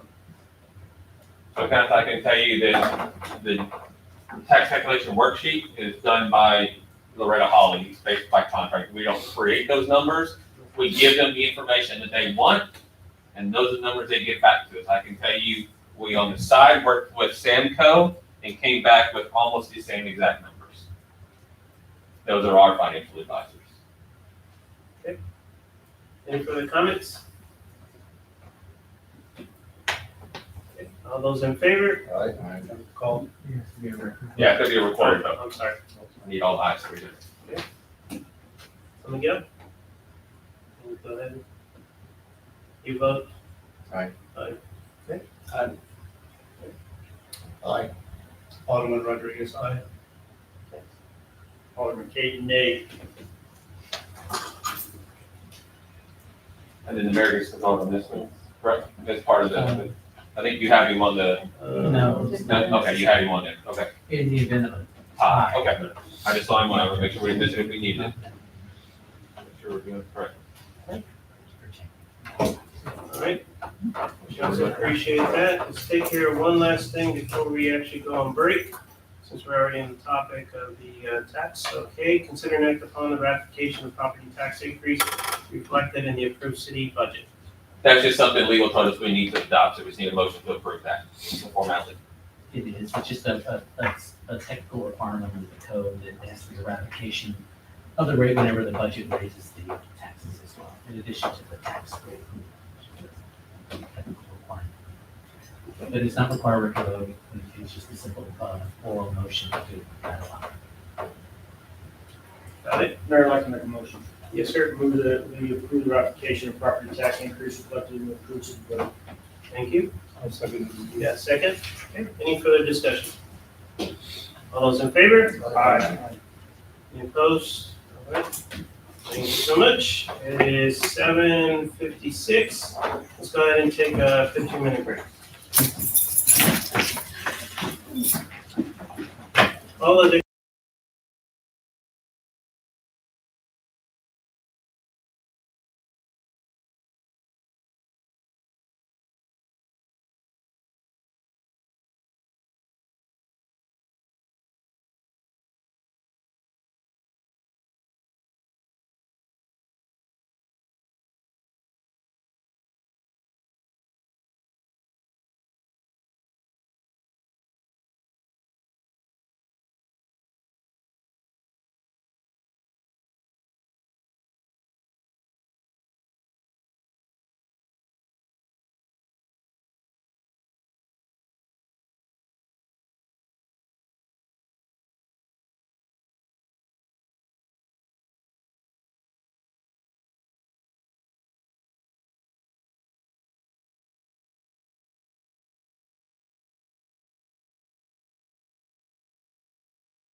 All right.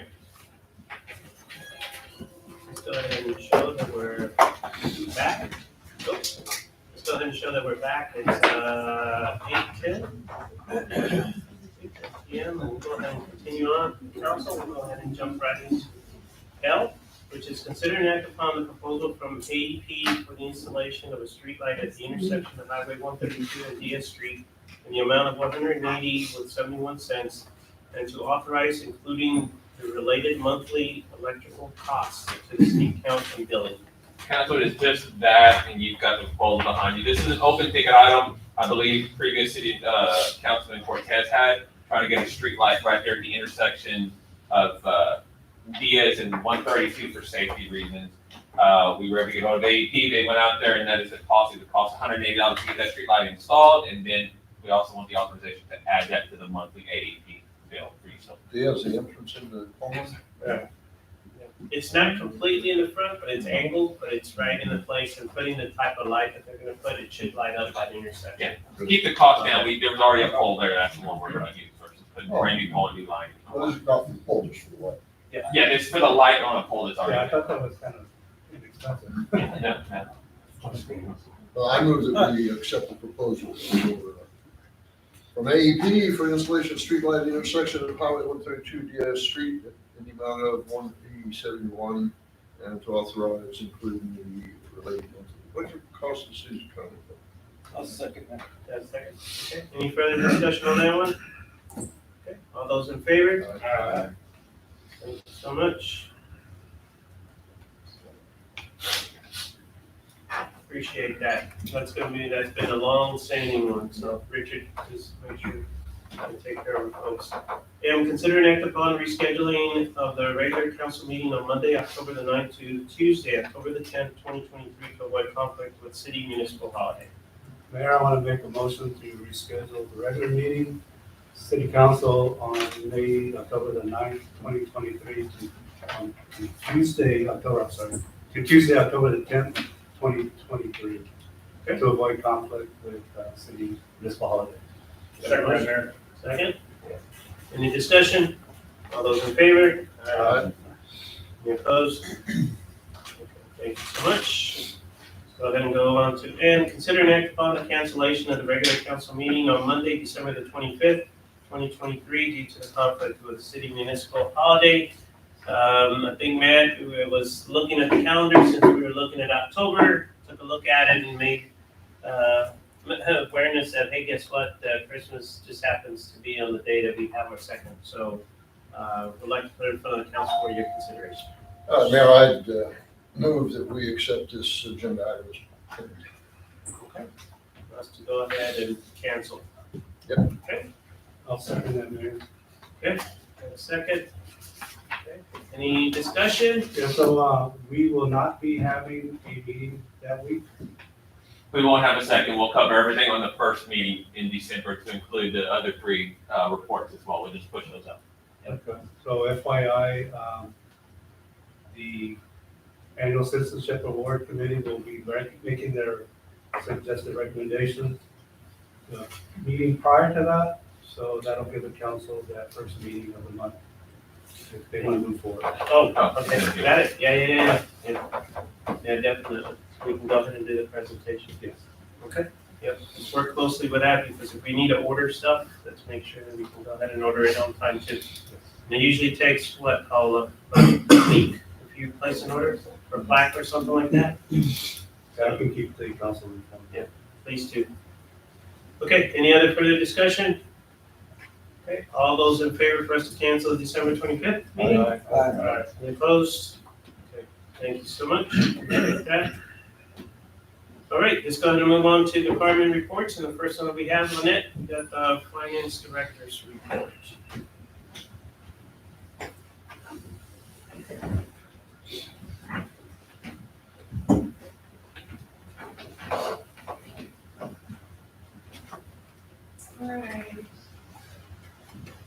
All right, for the month of August, we have 1,559 new total water accounts now. Our highest billing I have had since I started the city, we're at 150,051. 903 sewer accounts, we billed out 34,512, 346 gas accounts at 25,959, with a total gross billing of utilities of 175,522. Impact fees for the month of August, we brought in 29,542, water tapping fees of 3,000, water acquisition fees of 44,835. Again, no gas tapping, sewer impact fees of 44,835, and sewer tapping fees of 6,750. The majority of what you see there are the Rosh Pullman. For donations, for the month of August, we've got $112.50 in for animal control, $166.75. Total city donations of $229.25. The fire department donations came in at $1,001. City sales tax for August was $1,400. I'm sorry, thank you. $148,528. Year to date, we're at 1.4. So we're doing pretty good there. I haven't got the September in yet. Hotel tax for August was $12,755. Franchise tax, I haven't got our third quarter in for the total, but right now we're at $48,660.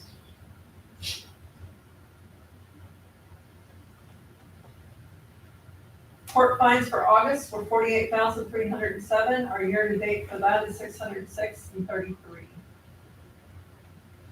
I am just about to start to pay for our state court fees. My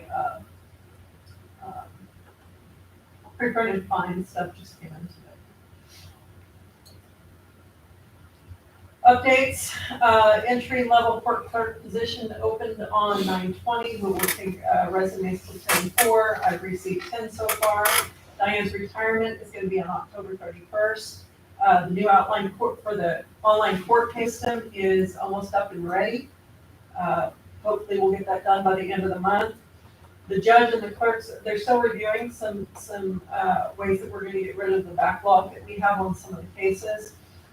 No training for court until December. Utilities, we're reviewing an option to do text options for the Tyler for utilities where they can actually get their number, how much they owe based upon line, just by texting. So we're gonna test that out, I think in 2 weeks. I talked to Kobe today, we're gonna see how it goes. Liza is starting to train on the radio read meters. I pretty much have been handling that. Let her do it this last month. She had a couple of hiccups, but overall she did really well. I think in about 3 or 4 more months she'll have that completely understood. And she is learning how to input new meter data into Encode. For finance, the 23-24 budget is in process and approved. I've been training Rosario as much as I can on what she can handle for the budget processes, the different phasing, the loading for the new year and all that. I'm very impressed with her, by the way. She's very, very smart. Currently working on the sewer rate study that I will have to send back and have it reviewed. I can't say I'm gonna get that done with it before the end of October though. Right now I'm doing detailed reconciliations on ad valorem and the tax with Loretta Holly. We're finding a little bit of discrepancies, but we knew we were going to. Her first wire transfers were initiated last week, and now they're doing it consistently. The system over there is working well, as per her. Continuing prep for the end of the year for the journal entries, the recs, the liability adjustments and stuff. That's going to pretty much consume my whole month of October until the audit starts. And then they will be here the 3rd week of October, then I have the TML audit, and then I have the TWC audit, and then I will be out of the office from the 3rd to the 6th. And that's all. Perfect, 5 minutes exactly. Wow. You practiced good, I did, Lynette. planned it. Very good. Council, questions? All right, let's go ahead and move on to City Secretary's report.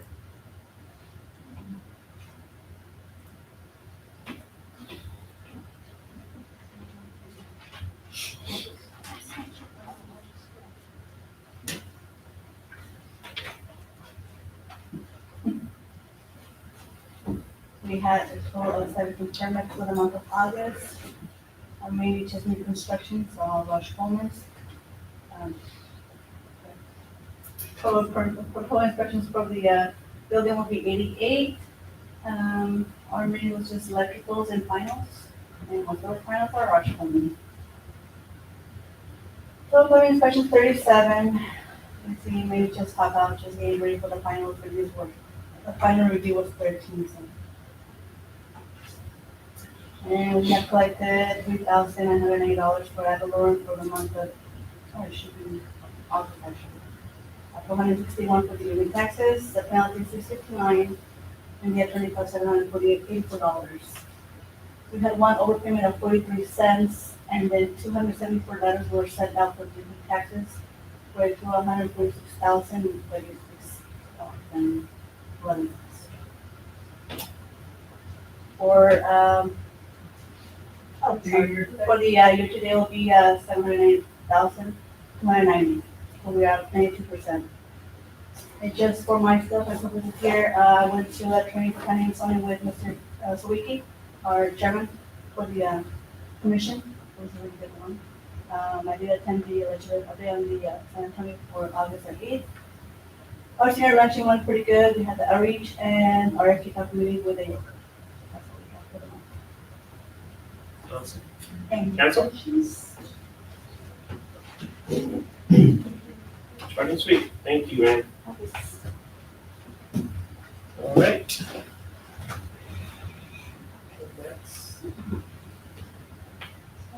Sorry.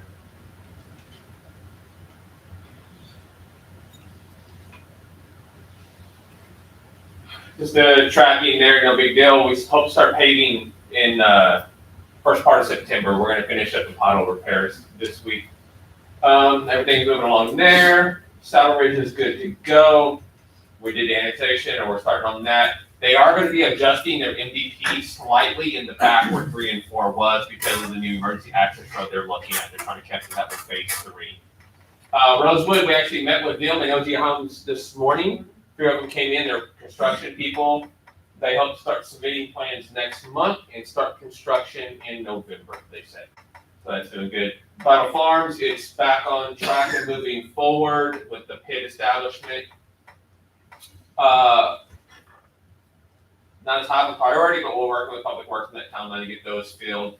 Those typically working on there. The water issue on 2790, we're gonna wait till we get that new hydrant in at 2790 McCoy Lane. That way we don't have any flack from the residents saying, hey, I don't have a hydrant for fire protection kind of thing. So we'll address that there. Waste management contract, we're still waiting on that CPI increase, so it's kind of hard on what we're gonna do there. So potentially we may have to come back to the residents with an amended, with an ordinance raising those fees. We'll have to see how it comes in. I would expect it to go up a little bit. We got CPS contract, Fire Frontier, Frontera, is all good. Emergency management plan, that's gonna be moving internal now. Once I transfer to the police department, that's gonna be one of my tasks over there. We heard is working Mr. Harris yet? Yes, I have access to the site now. Okay. Thank you. AT&T, we're working on that there just to, so you know, moving forward. I have a meeting tomorrow with Spectrum, hopefully, Frontier can get in on it, and we've already started the conversations with AT&T moving forward and which way is the best way to go with purchasing this stuff and trying to simplify it to where we keep a lot more control versus currently if something goes down, it takes us a long time to get permissions to do anything. The various meetings I've set in, go out there, that's code compliance for the month. And Wayne go through and list everything wrong in the parks. This is what he brought back to me. So those are all the known items. I told him make a detailed list. That is it. So we'll be working on that moving forward. Human Resource, Public Works Division, we still have the one full-time position. I want to work with them hopefully this week and who we want to interview. We held interviews for the code compliance. I think we said we held them Friday. We interviewed 3 of the 6 that applied. They were all good. We ranked them identical, but I said, let's take a couple of days and think about it more. And on Friday, we'll move forward with a conditional job offer to one of those 3. City administrator closed, and there were 17 applicants on that. And that is all that I've got. There were 17 on one. For the city administrator position, 17 applicants. And y'all are gonna cover that in a minute. So the code compliance officer, can you explain why you only interviewed three out of the six? We ranked them and we only felt that 3 met enough qualifications and knew enough about it to be beneficial to us. Because I've heard this in the past on other applicants, where they submit that they don't get any kind of response. Is that the city's policy not to at least offer the interview? I don't think it's ever a requirement. It's like everything we've ever done. We take in the applicants, we determine our top 2, 3, depending on it. And looking at them, some had 0 experience whatsoever and couldn't even have taken over code compliance. So I'll be honest with you, I didn't want to waste our time or their time on an interview when we knew for a fact we weren't going to even pay interest in that direction. Could we get a form letter as a courtesy to people that just, we received it, we decided to not interview? That way people aren't left in limbo and they at least know that they received, we received it. Yes, sir. We don't have to go into like deep justification. The other thing I saw in the parks, we went through there pretty fast. I got some complaints about dead limbs in the parks. I don't know exactly where, I haven't gone over there yet. I mean, I can go over there and look and identify. So that's an ongoing issue over there with the parks. We have a lot of trees that probably, to be honest with you, need to completely come down. I know the beautification committee asked about a place they could plant some trees as part of it, and I suggested the John Locke Park because we have a lot of trees in there that are older and dead that we need to put better trees in their place and start them now. And so, okay, but not get lost in the weeds, you don't know how to do that, but the fact that a lot of those live oaks have lost big limbs over the years, limbs falling out, they shouldn't have, because we're not taking care of them like we should. Are we watering over there at all? Like, just right now in this drought, right, we should be watering at a bare minimum once a week for those trees. That's why we're in the spot we're in. I mean, I don't know, in 10 years, if all the trees are dead over there, it's not much of a park. But that's another thing, but I think I can get some pictures for you and say, look, this is the ones that Wayne's got this to-do list. I can go there tomorrow and make a list. There's also, it's a liability. We got kids playing, we got a limb fall out or a tree fall over on them. I can go there and look at it, and they require us having to hire an official tree trimming company because there's more than he can reach with a pole saw safely. But we can reach out and I'll address it and report back. Council, anything else for Matt? All right, thank you. Appreciate it. Appreciate the 3 of you actually giving us a little bit of a review and a forecast of things that are going to happen. Okay, let's go ahead and go into item number 9. This is an executive session called pursuant to the Texas Government Code, Chapter 551, Subchapter D, Section 551.071, consultations with attorney, and 551.074, personal matters, to discuss and consider the following items. A, discussion regarding city administrator application review process. Council, we can go ahead and locate to the back. Let's go ahead and put down going into session at 8:29, I'm sorry, 8:29. And Matt, if you can actually join us in the back. Yes, sir. Appreciate it.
Survival Lucas. All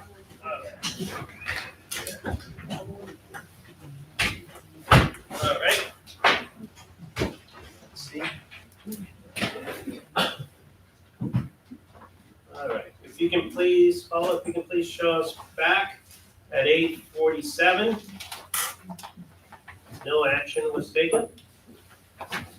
Okay. We'll go ahead and move on to item number 10, informational items. So we'll go ahead and get started over here on this side. All right, so Mayor, the annual citizenship award nomination forms are gonna be going out. They'll be included in October's utility billing. And they will also be available online in the Lido City website. Or you can come by the city office and pick up a nomination form. Have you sent those forms to me, so I can make sure to get them done, work? Yes, Paul's been working on it. She's Yeah, already- file is, Is that okay? You scared Already me, done. you scared. I'm not gonna- already full. You'll get them on the last day. No. Yeah. And it's, if I remember correctly, it's instructions and then nomination at the back, right? Yes. Okay, And then we ask that we put as much pertinent information as possible by the person doing the nomination. So it gives the committee something to look at and do their evaluations on. Just a reminder, any information sent is not guaranteed to be returned, so please do not expect to have that documentation returned to you. The nomination period will begin on October the 1st and run through Tuesday, October the 31st, Halloween. The committee is asking to provide as much information as possible for the person that they're nominating.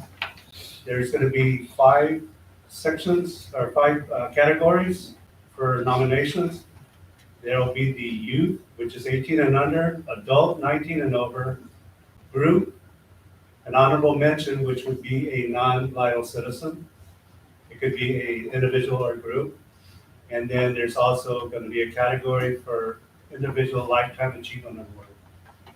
And like I said, those will begin on October the 1st and run through Tuesday, October the 31st. And if they're being mailed in, we ask you please try to postmark it before the 31st, but the committee will accept anything postmarked on the 31st. That's it. Awesome. Charles? Nothing here. Nothing? Paula? Okay. that's it. We do have, our Tahoes that we ordered over a year ago, over a year ago. We did get notification that we have VIN numbers assigned to them. So that means they are in production. Now, whether they run out of parts because of the strike could be another thing, but, we're waiting on an update on that. Be glad that they're a little bit late because there's a bunch of them sitting in Round Rock. They just got hit with hail and they're all damaged, and then all of them are police cruisers. Oh. Oh, no. Yeah. So, really? really bad. That's a sign sheet, I'll just see bikes. Gang, night shift, I control that. I don't know about. So that's all I have on that. That's our biggest thing, I guess, we got. Thanks. Back here, anything else? Informational, here you go, Jesse, anything? Nothing at all? Okay, so let me go ahead and cover a few things. First of all, I want to thank the Public Works crew, Matt, and Robbie, for doing a great job taking care of all the leaks that have been going on for years. They're finally fixed. So kudos for you guys. Kudos for taking care of our systems and getting the parts to make sure everything is operating. So thank you for doing that. I want to say thanks to the PD for attending the Lido ISD safety meeting with the school district and assisting them with a radio communication issue that they were having. So Richie, kudos, thank you for helping them out with all that. Matt helped with that also, I don't know where we are. That's right. That's right. Right about that. Congrats to the VFW on the grand opening. They're closed this past weekend. If you haven't gone out there, please take the time. Very, very nice facility. You did a great job. Kudos. I know we got a member here. I mean, it's just extraordinary. A lot of people are commenting on it. It's going to be a good place for our veterans and other folks to actually go ahead and utilize. And it's available for rent, right? Yes. People can rent it out, so you have another venue here too. You need, if you haven't gone out there, you need to go out there, definitely, and just take a look at it, they did a great job. High school, fall festival is this Friday, the 29th. It's from 4:30 to 7:30 at the high school, support the program's fundraising, very critical that we help them out this year because of a lot of away games, there's a lot of lack of funding for a lot of things that normally would happen in concessions and other places. Please stop by if you have a chance, 4:30 to 7:30 or at the high school, they're gonna have a lot of booths, a lot of food, a lot of things, a lot of activities, so go out there and have fun. We got the shredding event this coming Saturday. This Saturday, so this is the opportunity, if you have sensitive paperwork that you would like to go ahead and get shredded, as long as you're a waste management utility customer, you can bring your stuff. The only thing they ask is please remove paper clips and staples and stuff like that, but, it'll be in the morning, it's only a short period of time. I think it's Yes, like sir. 10:30 to, I have to look at it. It's on our website, on the news flash. it's out there, let me look real quick. Took that on 30th. It's, There's a,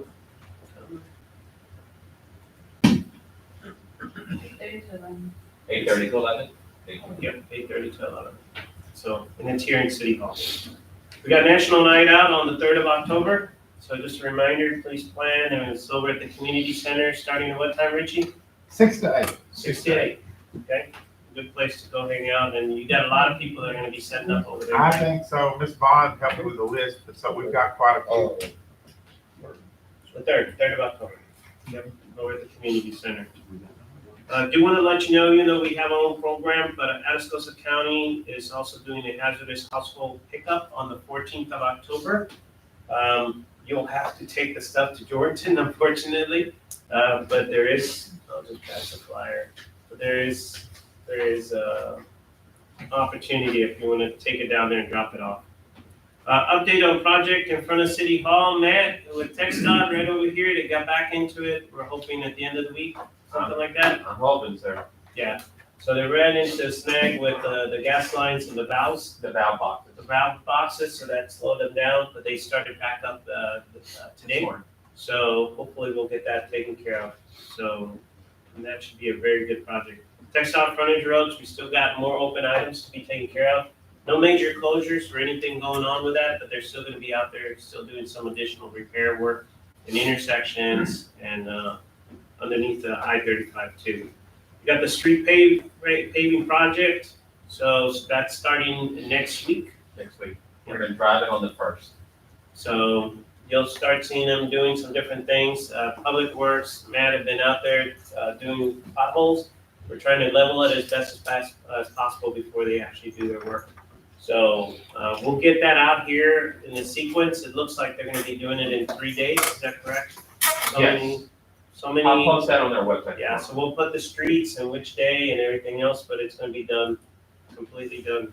It's supposed to be really good. Rice Broadband Fiber, they're going at it, no issues, right, Knock Matt? on wood, we've been lucky. Yeah, so they've been going at it, they're all over the place, putting the fiber lines in there, so that's a good thing, they're moving forward on that. Also want to remind that this weekend, we have a band competition coming up on Saturday. So one in San Antonio and one in Fredericksburg. This is pre-UIL competition, but, yeah, they won the San Antonio all the way to Fredericksburg in one day. And we're gonna have, by the way, there's gonna be a send-off for the band. We don't have the time yet, but we'll be out here in front of, Please send it out. here, yeah, as soon as we get the time, but they already talked to the hardware store. And they said no problem, just hoping that the construction stuff will get cleared by Saturday. Okay, if it's at it, So we'll anyone start wants to- the shredding at 8:30, we'll be out there with containers yelling at them, so it'll be good. Yeah, we'll get the time. Cross-country team is doing great. They actually keep winning first, second, third place, and that's not only our varsity or JV are doing a great job, our junior high, the same thing. Everybody's doing really good. Football will actually get started in 2 Fridays in district play. They've done really good. They did have a loss this past Friday, but we did have 3 players, star players that were not playing too. And they were 4A school too, right? And yes. Pearson's 4A. Yep. So bigger schools, so including volleyball is doing the same. So please go out there and support them. I want to say congrats to Coach Trevino and other coaches and players for bringing the Legacy Bowl championship back to Lidle. It's been 8 years that we've been in football against Natalia, and we've lost it, and we finally got it back. So that's exciting for us to be able to do that and take care of that.